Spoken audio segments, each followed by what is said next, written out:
মাশা ও বিয়ারের শীতকাল। একদিন ভোরবেলা জঙ্গলে হালকা কুয়াশা পড়েছে।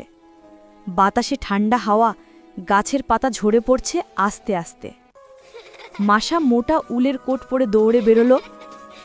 বিয়ার, বিয়ার, শীত পড়েছে, তুষার পড়ছে। বিয়ার তখন নিজের গুহার সামনে কাঠ কুটছিল, শীতের জন্য মজুদ রাখছে খাবার। সে হাসল, হ্যাঁ মাশা, এবার আমি ঘুমোতে যাব কিছুদিনের জন্য। শীতে তো আমি হাইবারনেট করি। মাশা চোখ বড় করে বলল, কি, তুমি ঘুমাবে এতদিন? আমি একা থাকব?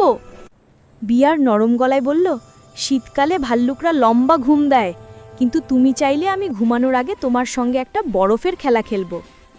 মাশা খুশিতে লাফিয়ে উঠল, হ্যাঁ, বরফ শুদ্ধ। দুজন মিলে জঙ্গলের খোলা মাঠে গেল। তুষারে সাদা চাদরে ঢেকে গেছে চারদিক। মাশা গোল গোল বরফের বল বানাতে লাগল। এটা যাবে তোমার দিকে বলে ছুঁড়ে মারল বিয়ারের গায়ে। বিয়ারও মজা করে একটা বড় তুষারের বল বানিয়ে ধীরে মাশার দিকে ছুঁড়ে দিল। তারপর তারা বানালো তুষার মানব। মাশা গাজরের নাক লাগালো, বিয়ার তার টুপি দিয়ে দিল মাথায়। খেলা শেষে বিয়ার বলল, এবার আমাকে যেতে হবে মাশা, ঘুমোতে হবে। মাশা বলল, আমি তোমার গুহার বাইরে ছোট্ট একটা ঘর বানাবো, তুমি ঘুমাবে আর আমি তোমাকে পাহারা দেব।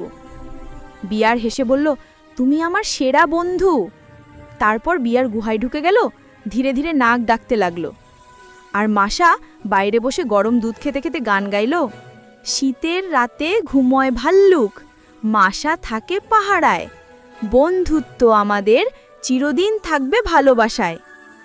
বনে তখন তুষার পড়ছে আস্তে আস্তে, আর মাশা বিয়ারের পাশে বসে রূপকথার মতো নিস্তব্ধ শীত উপভোগ করছে।